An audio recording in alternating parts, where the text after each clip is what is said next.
എന്താണ് Epstein files? ഇതൊരു PDF document ഒന്നുമല്ല.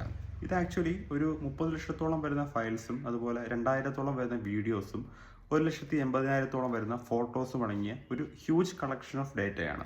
ഇതിൻ്റെ റിലവൻസ് എന്താണെന്ന് അറിയണമെങ്കിൽ ആരാണ് എപ്സ്റ്റീൻ എന്നറിയണം.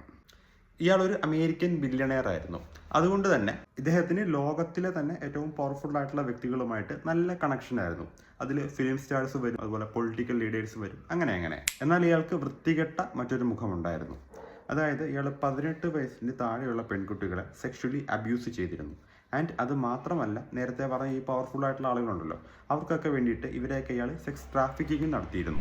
ഇയാൾക്കെതിരെ ആദ്യമായിട്ട് പരാതി വരുന്നത് 2005-2008 കാലഘട്ടത്തിൽ ഫ്ലോറിഡ സ്റ്റേറ്റ് കോർട്ടിലാണ്.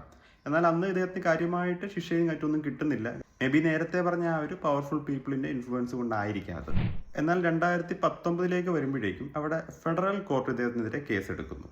അത് നേരത്തെ ഉള്ളതുപോലെ സെക്ഷൽ അബ്യൂസ് മാത്രം ആരോപിച്ചുകൊണ്ടായിരുന്നില്ല, മൈനേഴ്സിന്റെ സെക്സ് ട്രാഫിക്കിംഗ് അടക്കമുള്ള മേജർ ക്രൈംസ് ആരോപിച്ചുകൊണ്ടായിരുന്നു ഇദ്ദേഹത്തിനെതിരെ കേസ് വരുന്നത്. അതുകൊണ്ട് തന്നെ ഇയാൾ ജയിലിലാവുകയും എന്നാൽ 2019 ഇയാൾ ജയിലിൽ വെച്ച് തന്നെ സൂയിസൈഡ് ചെയ്യുകയാണ് ഉണ്ടായത്. ഈ സൂയിസൈഡിനെ പറ്റിയിട്ട് തന്നെ പല സംശയങ്ങളും നിലനിൽക്കുന്നുണ്ട്. ആ കേസ് നടന്ന സമയത്ത് കുറേയധികം ഡോക്യുമെന്റ്സ് അവിടെ ഹാജരാക്കിയിട്ടുണ്ടായിരുന്നു.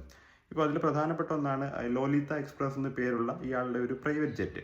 ഈ ലോലിത എന്ന് പറഞ്ഞ വാക്ക് ചെറുപ്പക്കാരികളായ പെൺകുട്ടികളെ കുറച്ച് മോശമായിട്ടുള്ള രീതിയിൽ യൂസ് ചെയ്യുന്ന വാക്കാണ്. ആൻഡ് അതിൻ്റെ ലോഗോ എന്ന് പറയുമ്പോഴേക്കും അതിൽ ട്രാവൽ ചെയ്ത ആളുകളുടെ ഡീറ്റെയിൽസും മറ്റുമൊക്കെയാണ്. അതും ഹാജരാക്കിയിട്ടുണ്ടായിരുന്നു. അതുപോലെ തന്നെ ഇയാൾ നടത്തിയ പ്രൈവറ്റ് പാർട്ടീസിലൊക്കെ മറ്റുമൊക്കെ ഉണ്ടായിരുന്ന വീഡിയോസും ഫോട്ടോസും ഒക്കെ ഇവിടെ ഹാജരാക്കിയിട്ടുണ്ടായിരുന്നു. അന്ന് ഹാജരാക്കിയ ഈ ഡോക്യുമെന്റ്സും കോടതി രേഖകളും അതുപോലെ തന്നെ വിക്ടിം സ്റ്റേറ്റ്മെന്റ്സും ഒക്കെ ഉൾപ്പെട്ട് വരുന്നതാണ് ഈ ഒരു എപ്സ്റ്റീൻ ഫയൽസ് എന്ന് പറയുന്നത്. ഈ ഫയൽസ് പെട്ടെന്ന് ഇപ്പോൾ ലീക്ക് ആയതൊന്നുമല്ല. ആക്ച്വലി കുറേ അധികം കോൺട്രവേഴ്സ്യൽ ആയിട്ടുള്ള പേരുകൾ ഉള്ളതുകൊണ്ട് തന്നെ കോടതി തന്നെയാണ് ഇതൊക്കെ ഹൈഡ് ചെയ്ത് വെച്ചിരുന്നത്. എന്നാൽ ജനങ്ങളുടെ അറിയാനുള്ള അവകാശം ഇതിനെ മാനിച്ചുകൊണ്ട് ഇപ്പോൾ കോടതി തന്നെയാണ് ഇത് ഓപ്പൺ ആക്കി കൊടുത്തിരിക്കുന്നത്.